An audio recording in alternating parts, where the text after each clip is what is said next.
Well, that was an awful finish to the game for the Toronto Maple Leafs, and you know what? It finishes in the worst possible fashion. I think I can speak for Hab fans, Leaf fans, and all hockey fans all around when I say the shootout is the worst thing in hockey. Now, whether you win the shootout or you lose the shootout, you all got to agree that tonight was a crazy game. Emotions, crazy. Leafs had the 4-1 lead, blew it. They were down 5-4, tied it, overtime, crazy. And then you end in the thing that everyone hates, the shootout. It's terrible. But I'm not going to sit here and complain about that because in the end it should not have been that way. As like I said, the Leafs blew a 4-1 lead in the third period. We'll get to that. All right, first period, Max Domi scores a minute 8 in. We saw that in game 1 of the season against Ottawa, a very early first period goal. But then this is the Leafs' second night of a back-to-back. Michael Hutchison in net for the Leafs today, and he allowed the first goal. Again, and not a great one. I didn't like Cody Ceci on this play. I thought he was really slow, didn't really show much of an effort on the cross-crease pass. Domi pots it in for the 1-0 lead. Then 4 minutes after that, after the Leafs have already had 2 breakaways, Matthews and Kerfoot, I think it is, or Tavares and Kerfoot, somebody like that, have breakaways and whiff it over the net both times. But then Morgan Riley at the point, Austin Matthews kind of floats out to the top of the slot, and he gets there, and it was a one-time shot, and he beats Carey Price, a great screen in front of the net, tying the game at 1. Then with 5 minutes to play, Alex Kerfoot scores his first goal of the season on an assist from from Trevor Moore. Matthews' goal assist by Morgan Riley and Cody Ceci. And just like that, end of the first period, Leafs lead at 2-1. Shots on goal 12-11 in favor of the Leafs, and we're feeling great.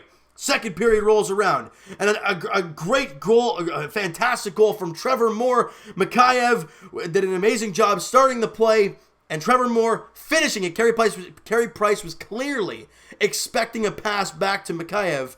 Didn't get it. A shot from Moore, and he beats him, and it's a 3-1 Leafs lead. The Leafs outshoot the Habs 12-10 in that period, and you have a 3-1 lead going into the third.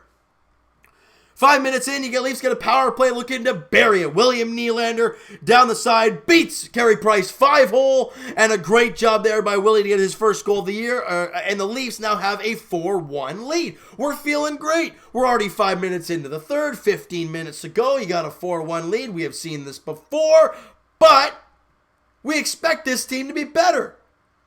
Now bouncing puck, and Dren centers it, and it goes off Riley and in just 11 seconds after the Nylander goal. So it deflates everything, making it a 4-2 contest. Just over a minute after that, a bouncing puck gets to Brandon Gallagher, and he kind of just slaps at it, and it beats Michael Hutchison, and it just like that. A minute 2 difference between the two goals, and you go back to the Nylander goal, it's a total of a minute and a half, and a 3-1 game turned into a 4-3 contest. Are you kidding me? You just can't let this kind of stuff happen. And then about, 13 minutes into the period, 7 minutes to play, they get a power play, and we're like, oh my goodness, this is crazy, this is not good. And then Kasperi Kapanen didn't use his brain a lot in this play. Breaks his stick, decides to throw his stick at the puck. Automatic penalty shot for the defenseman, Jeff Petrie. And I'm not talking about Petrie from the Land Before Time movies. Childhood memory right there, but I'm not talking about him. I'm talking about Jeff Petrie, the defenseman of the Montreal Canadiens. And he comes down, and a defenseman beats Michael Hutchison, and we're tied at 4. Are you kidding me? All this in a matter of under 10 minutes. 8 minutes, may I add. And like I said, we're tied at 4. Just over 2 minutes after that, Philippe Danault, he scores, and it's a 5-4 Habs lead. Hutchison, my man, can you make a save? He did an amazing job in the first 2 periods. You allowed 1 goal on 21 shots. Now, the Leafs aren't helping you out a whole lot, but you need to make a save here, big fella. You faced 12 shots in the third period. You let 4 goals in. Now, not all are his fault. The penalty shots, Kapanen shouldn't have even thought of doing that. The bouncing puck off William Neal, or off of Riley's skate, yeah, that's a tough one. And the bouncing puck that Gallagher kind of slaps at, that's a tough one on there. Bounces and stupid brain mistakes lose you hockey games. But then, under 2 to play, Leafs pull the goalie. Tyson Barrie with the shot. Austin Matthews gets the loose puck, and he beats Carey Price, and we're tied at 5. This game is insane, and we're going to overtime. Why wouldn't it end like overtime? I mean, the way this game was going, it had to go into OT. You know, and then the Leafs get a breakaway. Oh, my goodness, it's crazy. Then Tavares gets a penalty. Oh, my God, not in overtime. You know they're going to line up Weber's bomb. They did quite often. Now, quite a few of them were either missed the net or, right at Hutchison. Luckily, they kill the penalty. Tavares, another breakaway. Can't beat Price. And what an insane overtime it was. And then you go to the shootout. And I love my team. I love my Leafs, even though they make me go crazy night in, night out. Going into the shootout, you see at one end Carey Price. Vezina Trophy winner, best goalie in the league almost all the time. He's unreal. On the other end, Michael Hutchison, who if he had any confidence early in the game, it's gone. And then Paul Byron scores, beats him 5-hole. And right there, I'm like, I'm sorry, but that feels like it's it. Matthews comes down, shoots, easy save for Price. Marner comes down, easy save by Price. Tavares comes down, I don't even know if he hit the net. And that's the game. It ends in the glorious shootout. But you know what, Leaf fans? You always have to take a silver lining, even though this game should have been 2 points locked up, and we'd be sitting here talking about a 4-1 win. We'd be sitting here talking about a great performance once again and a 3-0 start.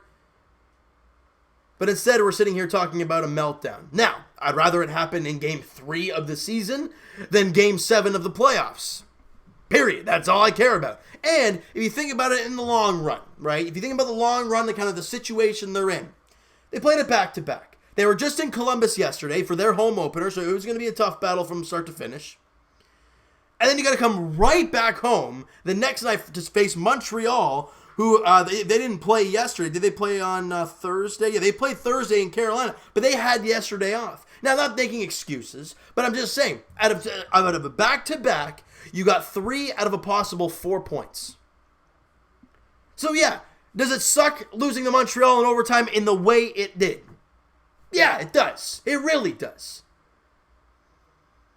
But does 3 or 4 points on a back-to-back look pretty damn good? Yeah, it does. Now, I hate it. I hate that I have to say that because I have to try and take positives. Matthews is continuing to tear things up. He had a couple goals in the game. Kerfoot had a 3-point night. Trevor Moore had a couple points. William Nylander had a goal. First one of the year for him. Barrie had a couple assists. Mikheyev, Marner, Ceci, Riley all had assists in the game. But in the end, you couldn't keep the puck out of the net. Now, who do you want to blame for that? Well, you can blame, Kasperi Kapanen for his blunder, brain fart. You could try and blame Morgan Riley for banking that puck in and, making it a 4-2 game 11 seconds after you made it a 4-1 lead.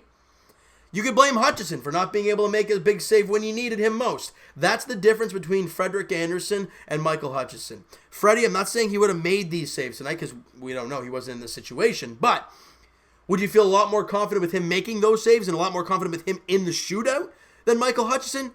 I think we would all say yes. So yeah, does it suck losing this game to Montreal? Absolutely. And I hate it. I hate losing to Montreal. All Leaf fans do. All Bruin fans do. That's the one thing us and Bruin fans have in common. We hate Montreal. And it just sucks that we lose today. But you know what, guys? In the end, it's Game 3 of this season. Does it suck? Yes. But you move on. I hated it that we lost today. It broke me, and I hate shootouts with a flippin' passion. If you guys have watched videos in the past, you'll know that even if we won shootouts, you'll see me talk about it, how I hate them so much. And that's just me talking from a hockey fan's perspective. It's just an awful way to end a game, especially a great game as this. But it's the rules. It's the way it is, all right? Now, for Leaf fans, you got to try and find a way to move on from this and head into the next game with an open mind. It's not easy, but you have to try and do so. The Leafs have the day off tomorrow before they welcome in the Stanley Cup winning St. Louis Blues to Scotiabank Arena. Tyler Bozak is going to be coming in with some hardware. He's coming in with his ring, all right, to face his former team. You're going to see Alex Steen there. You're going to see, I think Carl Gunnarsson's still there, if I'm not mistaken. So, you know what? It's going to be very interesting. The St. Louis Blues have only played the one game, and they lost in overtime or a shootout. Don't know what happened there. But, you know what, Leaf fans? It sucks, but you're never going to go 82-0. It's just impossible, right? You're going to have losses. You're going to have heartbreak losses. Every team goes through it. Everyone's going to rip the Leafs apart because we're the Leafs. And if we lose a game in tough fashion, everyone loves hitting on us hard. And that's fine. That's fine. Leaf fans, don't take it to heart. We're 2-0-1. We haven't lost a regulation game yet. You're not in a bad situation. Enjoy the victories for what they are. Take the tough losses for what they are and move on from them. It's okay. All right? So you know what, guys? That is going to do it for this one. If you guys enjoyed this video and you guys did not enjoy the ending to today's game, but you enjoyed the complexity of it. Actually, you know what? More or less, you enjoyed the first 45 minutes of the game. All right? Smack that like button to appreciate that. Hit the subscribe button if you guys have not already. Comment down below if you guys... what did you guys think of the game today? What were you thinking were the positives, the negatives, and also your thoughts on Hutchinson? Do you think he's now a capable backup goaltender? Do you think maybe they look somewhere else? I don't know. I mean, it's one game, so you don't want to dwell on it too much with Hutch and everything. And I thought he was great for 2 periods, but again, you got to play 60 minutes. The Leafs did not. I want to hear your thoughts on this game, who you like, who you not like, everything towards this team. All right, and Twitter is down below for myself. Guys, follow up, send me a DM, do all that great stuff, and I'll talk to you guys, Leafs edition, like I said, on Monday night as the Leafs welcome in the Blues to Scotiabank Arena. 7 o'clock puck drop there. Jordan Binnington in net, more or less. He's more or less going to be in net for the St. Louis Blues there on Monday night against Frederik Andersen back in goal for the Buds there on Monday. All right, so thank you guys so much for listening and watching. Hope you guys enjoyed this video. Talk to you guys then.